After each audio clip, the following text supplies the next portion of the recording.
All right, let's just jump right in. The basis for this explainer is a really chilling article from the New York Times. It's by Richard Bookstaber, who was one of the very few people who actually warned about the 2008 financial crisis before it all went down. And now he has a new warning for all of us. So Bookstaber kicks things off with this really powerful memory. During the 2008 meltdown, he told his younger colleagues to pay attention, telling them it was a once-in-a-lifetime disaster. But now, he's not so sure. He actually thinks what might be coming could be worse. I mean, that's a pretty heavy thing to hear from someone with his track record. So what is this new danger he's seeing? Well, that's the thing. It's not just one thing. It's a whole series of risks that we tend to look at in their own little silos, but in reality, they're deeply and very dangerously connected.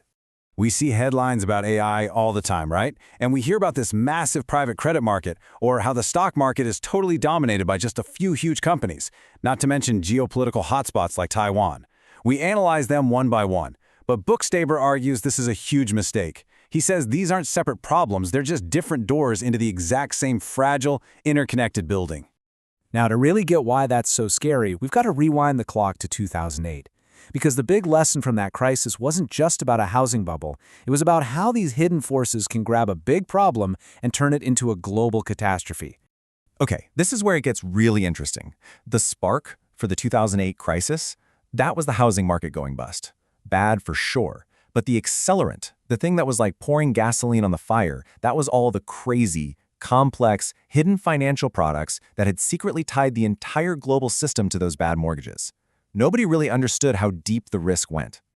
And that idea, that concept of an accelerant, that is everything. It's the key to this whole thing.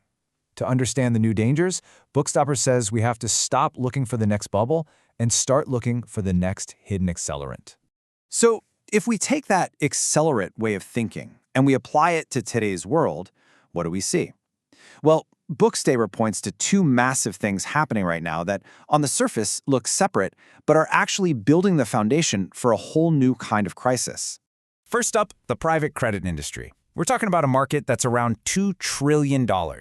This is where a lot of companies, especially tech companies, are getting these huge loans, not from your normal bank, but from big institutional investors. But here's the catch. It is an incredibly murky, opaque market. These loans almost never get traded, so nobody really knows what they're worth. If the economy takes a downturn, you can't just sell them off easily. And what makes it even riskier is that a lot of the borrowers are tech companies that could be disrupted by AI. With some investors already getting nervous and starting to pull their money out, well, the stage is set for what could be a bank-run style panic. The second big risk, it's hiding in plain sight. The stock market. Just a tiny handful of AI-driven tech stocks now make up over a third of the value of the entire S&P 500. That level of concentration is it's totally unprecedented. It means a problem at just one or two of these giants could send shockwaves through the entire market.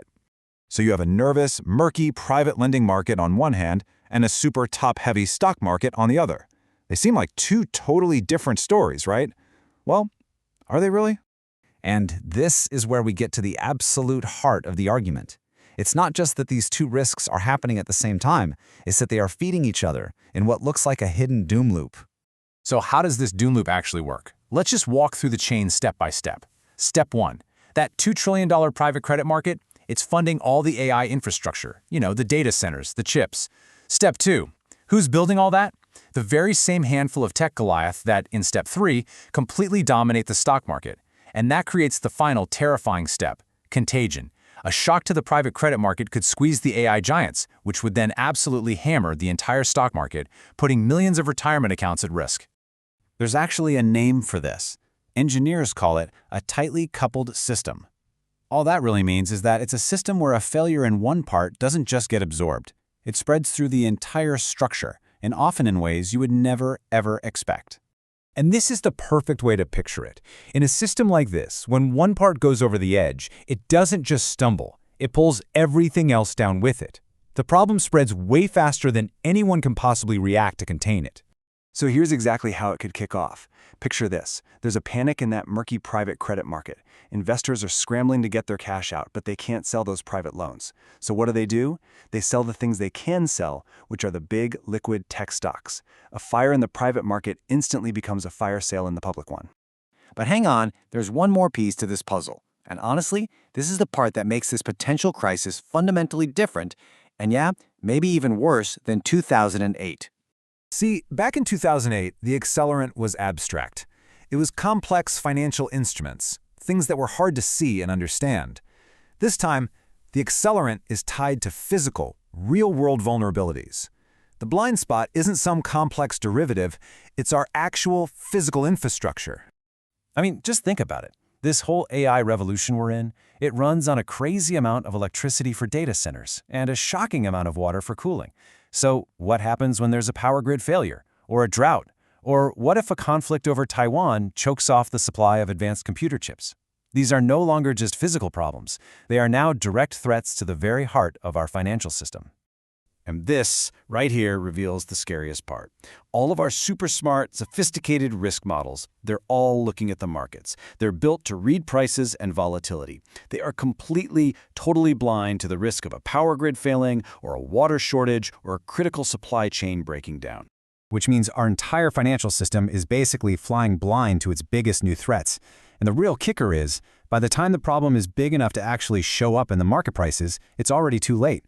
The catastrophe is already happening. And that leaves us with this one final, pretty sobering question. We've built all these incredibly complex tools to watch for the last financial hurricane.